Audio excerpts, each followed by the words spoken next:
James and I, we showed up on the picket line. My mother actually took us to the picket line.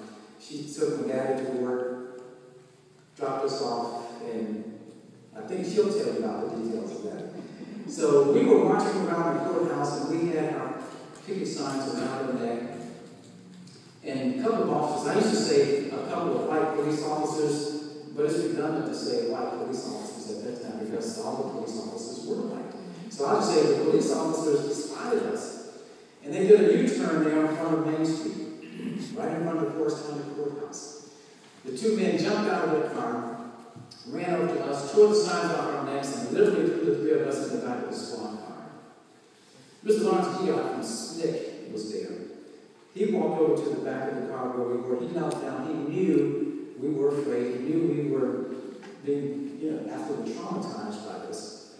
And he knelt down and he tried to calm us down as much as he could. He said, "Boys, don't worry.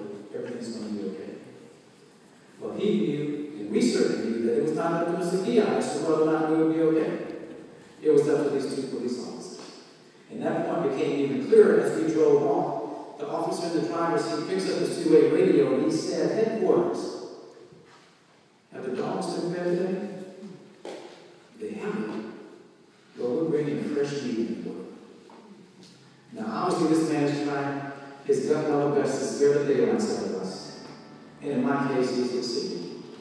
Because I know what kind of dogs he's talking about. The same ones I talked about earlier that attacked demonstrators. So they got us to the police station, they marched us down this long corridor, and we were just shivering from the cold and from the fear. We had our little car clothes on. We were trying to stay warm and not knowing what's going to happen. And the only thing on this 10, 11-year-old kid's mind was, I'm listening for the sound of barking dogs. I want to know what the dogs are. Because I was scared of dogs, especially German Shepherd dogs. Because I need to know where the dogs are, I need to know what my next move is going to be. And anyway, they got us into an interrogation room, and there were chairs in there, but they did not allow us to sit in those chairs. Instead, we had to sit on this cold, wet cement floor with our backs pressed up against this cold, wet cement wall. And this officer who directly feed us to the dogs, he continued to threaten us and to traumatize us and to terrorize us, actually. He finally had enough of this dialogue. He pulled out of his back pocket a blackjack. And for those who don't know what a blackjack is, it's a piece of lead about this long, wrapped in black leather that officers use to subdue people they're trying to arrest. And after he pulled it out of his pocket, he started throwing it from hand to hand, moving toward us in a very menacing, threatening way. He said, "Boys, you know what we do with this, don't you?" And we said, "Yes, sir." And his exact words, and excuse me if I insult anybody's sensibilities, because I want you to hear what I heard. He said, "This is what we used to beat niggas' asses with." And I thought to myself, well, we did get eaten by the dogs, but we're going to get beat to death in this room. Well, about that time, the door of this interrogation room opens with this loud noise of thing. In rushes this petite black woman yelling and screaming, "Let him go right now." I said, "Let him go now." And that was my mom. That was Daisy Harris.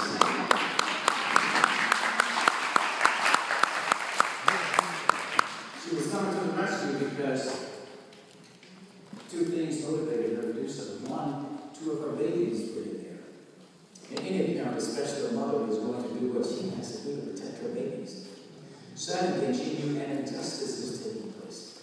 And my mom was always a warrior in the civil rights movement. She was a foot soldier. She was an unsung hero. So she was not about to let this slide. In fact, she didn't even knock on the door. She didn't ask, "May I please come in? Would you please let these boys go?" She said, "Let them go right now." And if anybody knows my mom, when she raises her voice, you better do just what she said. And my cousin Ann is sitting over, she knows exactly what I'm talking about. When she raised her voice to those kids, these officers responded the same way. You better do exactly what she said.